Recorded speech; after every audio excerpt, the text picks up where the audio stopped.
તો હેલો મિત્રો, સ્વાગત કરજો ફરી એક આજના નવા વિડીયોની અંદર।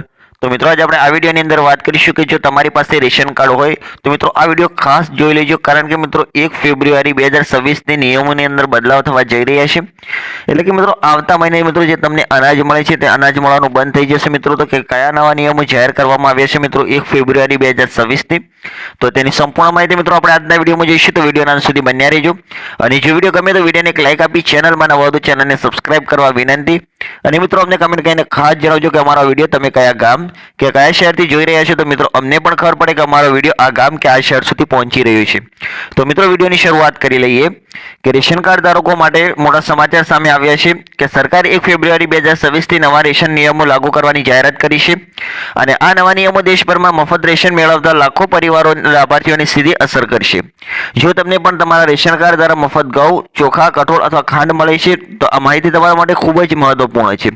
એટલે કે મિત્રો રેશન કાર્ડ ધારકો માટે મોટા સમાચાર સામે આવી રહ્યા છે કે સરકારે મિત્રો 1 ફેબ્રુઆરી 2026 થી નવા રેશન નિયમોને લાગુ કરવા જઈ રહી છે અને આ નવા નિયમો દેશભરના મફત રેશન મેળવતા લાખો લાભાર્થીઓની સીધી અસર કરશે। મિત્રો જો તમને પણ તમારા રેશન કાર્ડ દ્વારા મફત ઘઉં, ચોખા, કઠોળ અથવા ખાંડ મળી રહ્યું હોય તો આ માહિતી તમારા માટે ખૂબ જ મહત્વપૂર્ણ બની રહી છે।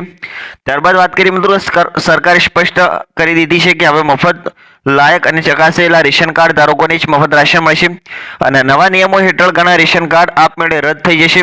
આનો અર્થ એ છે કે 1 ફેબ્રુઆરી 2026 પછી કેટલાક લોકોને મફત રેશન મળવાનું બંધ થઈ શકે છે। એટલે કે મિત્રો સરકારે સ્પષ્ટતા કરી લીધી છે કે હવે ફક્ત જે લાયક અને ચકાસાયેલા રેશન કાર્ડ ધારકો છે તેમને જ મફત રાશન મળવા પાત્ર રહેશે અને મિત્રો નવા નિયમો હેઠળ મિત્રો ઘણા રેશન કાર્ડ છે મિત્રો તે આપમેળે રદ થઈ જશે। આનો અર્થ એ થયો કે મિત્રો 1 ફેબ્રુઆરી 2026 પછી કેટલાક લોકોને મફત જે રેશન છે મિત્રો તે મળવાનું બંધ થઈ શકે છે। અને નવા રેશન કાર્ડ રદ કરવાના નિયમોની વાત કરીએ કે જેમનો કેવાયસી પૂર્ણ નથી, સરકારે બધા રેશન કાર્ડ ધારકો માટે આધાર આધારિત કેવાયસી ફરજિયાત બનાવી છે, જેમની આવક નવી પાત્રતા મર્યાદા કરતા વધુ છે અને 2025 માં નવી આવક મર્યાદા જારી કરવામાં આવી છે। શહેરી વિસ્તારો માટે મિત્રો વાર્ષિક 1.5 લાખ રૂપિયા અને ગ્રામીણ વિસ્તારો માટે વાર્ષિક 1 લાખ રૂપિયા અને આ મર્યાદાથી વધુ આવક ધરાવતા લોકોના રેશન કાર્ડ રદ થઈ શકે છે।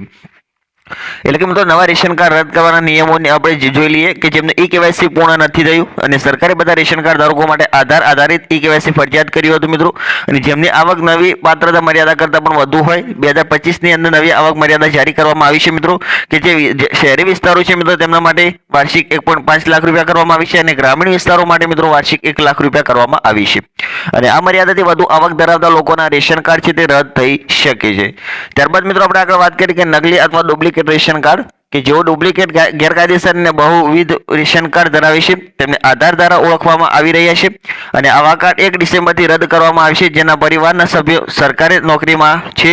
કેટલાક રાજ્યોમાં સરકારી કર્મચારીઓના પરિવારને મફત રેશનનો લાભ મળશે નહીં અને આ નિયમ 1 ડિસેમ્બર 2025 થી ફરજિયાત બનાવવામાં આવ્યો છે।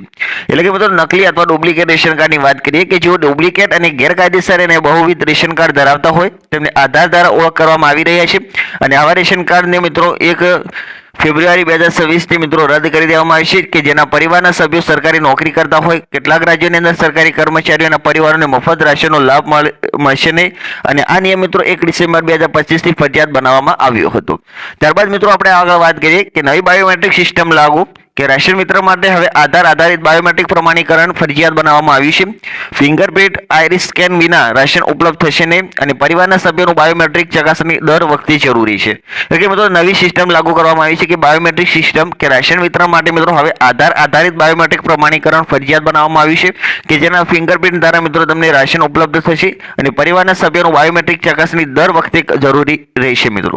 ત્યારબાદ મિત્રો આપણે આગળ વાત કરીએ કે શું મફત રાશન બંધ કરવામાં આવી રહ્યું છે, તો કે ના, સરકારે મફત રાશન યોજના ચાલુ રાખવાની પુષ્ટિ કરી છે, પરંતુ નવા નિયમો પૂર્ણ કરનારાઓને જ આ યોજનાનો લાભ મળશે। કે 1 ડિસેમ્બરથી અમલમાં આવનારા અન્ય મહત્વપૂર્ણ નિયમો રાશન કાર્ડમાંથી નામ ઉમેરવા દૂર કરવાની પ્રક્રિયા સંપૂર્ણપણે ડિજિટલ હશે અને પરિવારના સભ્યોની ઉંમર અને સરનામું અપડેટ કરાવવું ફરજિયાત રહેશે અને એક રાજ્યથી બીજા રાજ્યમાં પોર્ટેબિલિટી હવે સરળ બની ગઈ છે। એટલે કે મિત્રો વાત કરીએ કે શું મફત રાશન બંધ કરવામાં આવી રહ્યું છે, તો કે ના, સરકારે મફત રાશન યોજના છે મિત્રો ચાલુ જ રાખી છે પરંતુ બંધ કરી નથી, પરંતુ જે નવા નિયમો છે મિત્રો તેમને પૂર્ણ કરશે મિત્રો તેમને જ આ યોજનાનો લાભ મળશે. કે 1 ડિસેમ્બરથી અમલમાં જે આવનારા અન્ય મહત્વપૂર્ણ નિયમો છે મિત્રો કે જે રાશન કાર્ડમાંથી નામ ઉમેરવું હોય અથવા દૂર કરવું હોય તે પ્રક્રિયા હવે સંપૂર્ણપણે ડિજિટલ થઈ ગઈ છે. અને પરિવારના સભ્યોની ઉંમર અને સરનામું અપડેટ કરવું એ ફરજિયાત છે. અને એક રાજ્યથી બીજા રાજ્યની પોર્ટેબિલિટી હવે સરળ બની ગઈ છે. ત્યારબાદ મિત્રો આપણે આગળ વાત કરીએ કે રાશન કાર્ડ યાદીમાંથી તમારું નામ કેવી રીતે તપાસવું. તો કે રાજ્યના સત્તાવાર રાશન પોર્ટલ પર જવાનું રહેશે તમારે અને NFSI લાભાર્થી યાદી પર ક્લિક કરવાનું રહેશે. જિલ્લો અને બ્લોક નંબર પસંદ કરવાનો રહેશે અને તમારો રાશન કાર્ડ નંબર દાખલ કરવાનો રહેશે. તમારું નામ યાદીમાં દેખાશે તો તમારું રાશન બંધ થઈ જાય તો શું થશે મિત્રો? તો કે નજીકના FPS દુકાન માલિકનો સંપર્ક કરવાનો રહેશે અને સત્તાવાર પોર્ટલ પર KYC અપડેટ કરવાનો રહેશે. તમારા મોબાઈલ નંબર લિંક કરો તેને પર કરવાનું રહેશે અને તમારે આવકની વિગતો ચકાસવાની રહેશે. ત્યારબાદ મિત્રો આપણે આગળ વાત કરીએ કે મફત રાશનના નવા નિયમો 2026નો હેતુ નકલી લાભાર્થીઓને દૂર કરવાનો અને યોજનાના લાભો યોગ્ય લાભાર્થીઓ સુધી પહોંચે તેની ખાતરી કરવાનું છે. જો તમે ખાતરી કરવા માંગતા હો કે તમારું મફત રાશન બંધ ન થઈ જાય તો 1 ફેબ્રુઆરી 2026 પહેલા તમામ જરૂરી અપડેટ પૂર્ણ કરો. એટલે કે મિત્રો મફત રાશનના નવા નિયમો 2026નો મુખ્ય હેતુ શું છે કે જે નકલી લાભાર્થી દૂર છે મિત્રો તેમને દૂર કરવાનો અને યોજનાના જે લાભો યોગ્ય લાભાર્થીઓ છે તેમને સુધી પહોંચી રહે તેને ખાતરી કરવાનું છે. જો તમે ખાતરી કરવા માંગતા હો કે તમારું મફત રાશન બંધ ન થાય તો કે મિત્રો 1 ફેબ્રુઆરી 2026 પહેલા તમામ જરૂરી જે કામ છે મિત્રો તે પૂર્ણ કરી લેજો. નહીં તમારું 1 ફેબ્રુઆરી 2026 પછી તમારું જે મફત રાશન મળે છે મિત્રો તે બંધ થઈ શકે છે. તો કે મિત્રો આ હતા રેશન કાર્ડ ધારકો માટે નવા નિયમો કે જે 1 ફેબ્રુઆરી 2026 થી જારી કરવામાં આવશે મિત્રો. તો મિત્રો મેં આશા કરી કે તમને આ વિડીયો ગમ્યો હશે તો વિડીયોને એક લાઈક કરી દો અને જો તમે ચેનલમાં નવા તો ચેનલને સબસ્ક્રાઇબ કરી અને બેલ આઇકનને દબાવી દો જેથી કરીને અમે કોઈ પણ આવી રેશન કાર્ડ લગતી માહિતી લાવી અમારી YouTube ચેનલની અંદર તો તેની સૌથી પહેલી નોટિફિકેશન તમને મળતી રહે. થેન્ક યુ મિત્રો.